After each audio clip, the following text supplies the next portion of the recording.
خلال الأسبوع الماضي 4 أحداث أغضبت فيها إسرائيل الشعب الأمريكي بشكل غير مسبوق، والوضع الآن غير مستقر. طيب، هذا يطرح سؤالين بكل صراحة. السؤال الأول، مو معقول بأن إسرائيل لا تعي بأن أفعالها هذه تستفز الشعب الأمريكي، فإذا كانت تعرف ليش تحاول أن تستفز وتغضب الشعب الأمريكي؟ وش استراتيجيتها؟ السؤال الثاني والأهم، وش ردة فعل الأمريكان الحالية غير المسبوقة، وش ممكن نتوقع أنه يصير حسب كلامهم هم وحسب المنطق؟ طيب، خليني أعطيكم أول شيء 4 أحداث ألخصها لكم، وبعدها نجاوب على السؤال الأول والثاني. الحدث الأول كلكم تعرفونه، وهو الحدث اللي بدأ سلسلة الأحداث هذه كلها، وهو حدث اغتيال تشارلي كيرك. كثير من الأمريكان من أول ما حدث الاغتيال بدأوا يشيرون إلى بدأت أصابع الاتهام تتجه إلى إسرائيل بدون ما يكون عندهم أدلة جنائية. كان عندهم دلائل منطقية من أرض الواقع، لكن ما كان عندهم أدلة جنائية. الأدلة الجنائية كلها عند FBI الأمريكي اللي يفترض أنه يمثلهم. لكن FBI كل فترة يطلع بقصة جديدة وبمتهم جديد، وكل القصص هذه بحسب الأمريكان أنفسهم غير منطقية، فيها مشاكل، في واضح بأنها مركبة. فواضح بأن FBI كأنه قاعد يخبئ ويغطي على الفاعل الرئيسي. ثم في نفس الوقت، وهذا الشيء المستفز، يخرج نتنياهو ومن أول يوم ويقول بأن تشارلي كيرك بأنه صديق لإسرائيل، وبأن كان حياته كلها مكرسة لأجل إسرائيل، ويبدأ يقول كلام يقصص في الحقائق، ثم يبدأ يستغل اغتياله للتكسب لأجله. هذا جدا استفز الأمريكان لدرجة أن أكبر إعلامي أمريكي جمهوري في أمريكا تاكر كارلسون طلع أمس بشكل صريح جدا وقال ما يفعله نتنياهو الآن عمل مقزز، وقال كلام أكثر بقوله لكم في الجواب على السؤال الثاني. طيب، هذا الشيء الأول. فالموضوع فيه عمل استفزازي بشكل واضح. الحدث الثاني، خلال الأسبوع الماضي بعد اغتيال تشارلي كيرك تم استغلال فكرة اغتياله، تم تمرير 4 قوانين أو تشريعات في الكونغرس الأمريكي كلها لصالح إسرائيل.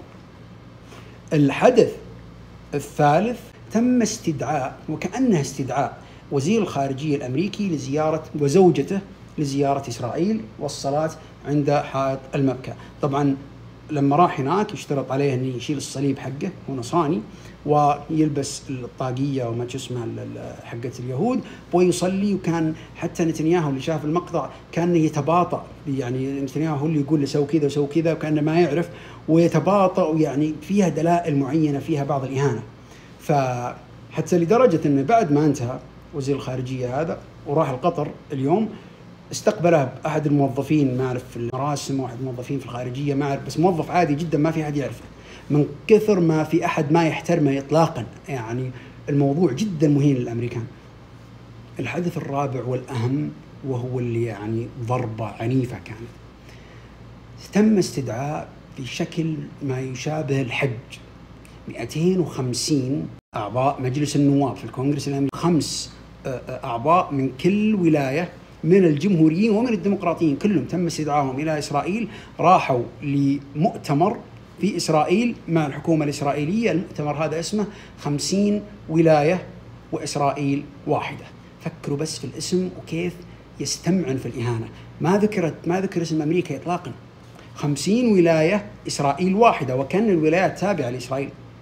هذا فجر موجة غضب عند الأمريكان، وصدق تأثيراته قاعدة تطلع يوم بعد يوم. هذا كله صار قبل يومين بالمناسبة. طبعا خلال الزيارة هذه اللي تزيد الطين بلة،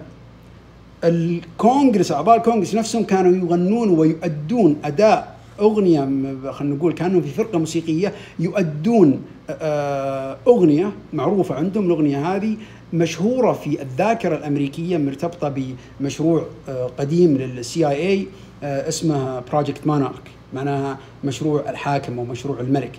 وهذا بحسب المشروع هذا حق CIA اللي اسمه بروجكت مونارك، كانوا يغسلون أدمغة بعض الناس من طفولتهم، يغسلون أدمغتهم لما يصلون إلى مرحلة معينة يصيرون خلايا نائمة بالنسبة لهم، بحيث أن يتم تفعيلهم باستخدام هذه الأغنية. كانت الأغنية هي اللي كانوا CIA يستخدمونها لتفعيل تلك الخلايا النائمة. تخيل بأن من الرمزية، فكر في الرمزية، بأن أعضاء الكونغرس 250 اللي راحوا كانوا في حج إلى إسرائيل قبل يومين قاعدين يغنونها مع بعض الأغنية التي في الذاكرة الأمريكية تعني يعني تفعيل الخلايا النائمة التي تم غسل أدمغتها منذ أن كانت صغيرة. فكر في الرمزية، فكر في الشعب الأمريكي اللي يشوف الكونغرس وأعضاء الكونغرس موجود في دولة ثانية غير الدولة الأمريكية وقاعد يغني الأغنية هذه بشكل جدا مستفز، شيء غريب. طبعا الأدهى وأمر أن خلال الزيارة تقدرون تشوفون المقاطع منتشرة، نتنياهو كان يتحدث لهم كأنهم طلاب عنده أو كأنهم تابعين له حرفيا، وكان يتحدث عن عظمة إسرائيل ويتحدث بأن كلكم تستخدمون الجوال صح، إذا أنتم كل واحد منكم يستخدم جوال هذا جزء من إسرائيل موجود في هذا الجوال. طبعا هذه رسالة جدا كبيرة، هل هي تهديد مثل فكرة البيجر، أو قاعد يقول بأن في تجسس، أو قاعد يقول بأن في بعض القطع اللي تم تصنيعها في الجوال تم تصنيعها في إسرائيل؟ كلها صحيحة أو كلها تحتمل الصحة، الله أعلم، لكن يرسل الرسالة هذه بدون ما يوضح بأن في قطع إلكترونية مصنوعة في إسرائيل موجودة في أجهزتكم. ما يقول الشيء هذا، بس يرمز إلى أن إسرائيل موجودة في الأجهزة. هذه شيء غريب بكل صراحة، والأشياء كثير قالها نتنياهو فيها استفزاز عظيم للأمريكان. طيب الآن السؤال الأول، ليش إسرائيل تحاول أن تستفز الشعب الأمريكي؟ وش الفكرة وش استراتيجيتها؟ قبل شهرين تقريبا أنا في هذا المقطع اللي بحط رابطه تحت توقعت بأن إسرائيل يعني تتبنى الاستراتيجية هذه، لكن الآن الموضوع صار يعني واضح. الاستراتيجية هذه اللي أتوقعها إذا كانت صحيحة بأن إسرائيل تريد إخراج هذا الغضب الأمريكي بشكل جدا سريع، بحيث أنها يعني تحاول أنها بدال ما تكسبه هي تعرف بأنها محاصرة. نتنياهو قال على لسانه يعرفون بأنهم محاصرين، بأن العالم يحاول أن يعزلهم، ويعرفون بأنه ما يقدرون يزينون سمعتهم أمام الناس بأن العالم كله أصبح ضدهم ما عدا الحكومة الأمريكية، فما يقدرون يزينون سمعتهم يعيدون العالم في صفهم. ما لهم إلا أنهم يحافظون على الحكومة الأمريكية أن تكون بجانبهم من خلال أنهم يزيدون ويغضبون الشعب الأمريكي بشكل جدا كبير حتى يخرج في موجة غضب، ويحاولون أنهم يكسرون هذا الغضب ويكسرون هذه الإرادة قبل ما تنضج، بما أنها يعني طالعة بسرعة تكون فورة أكثر مما هي حراك يعني خلينا نقول مدروس.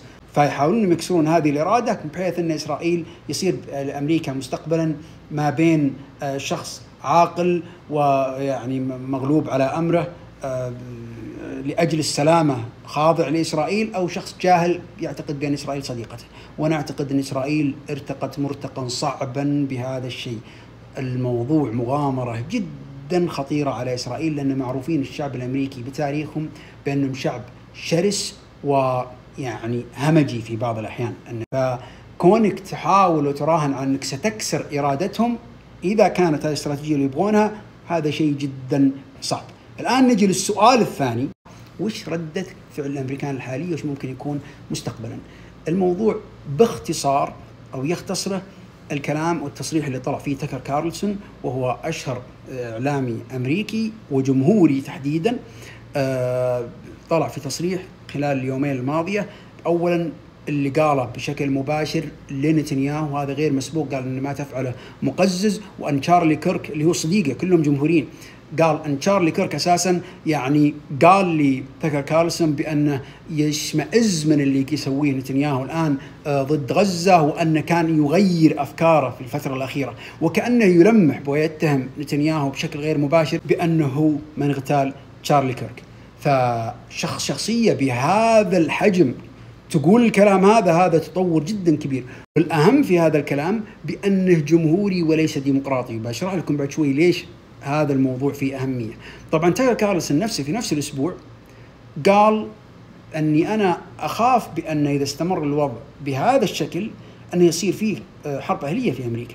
ممكن يفهم البعض أن الحرب الأهلية يقصد فيها حرب بين الديمقراطيين والجمهوريين، ولا أعتقد أنه يقصد الشيء هذا. أعتقد أنه يقصد بيصير في حرب ما بين الشعب وما ضد الشعب الأمريكي ضد الحكومة التي تتحكم بها دولة أخرى اللي هي إسرائيل. هذا المقصد حقه. وليش أتوقع أن هذا المقصد حقه؟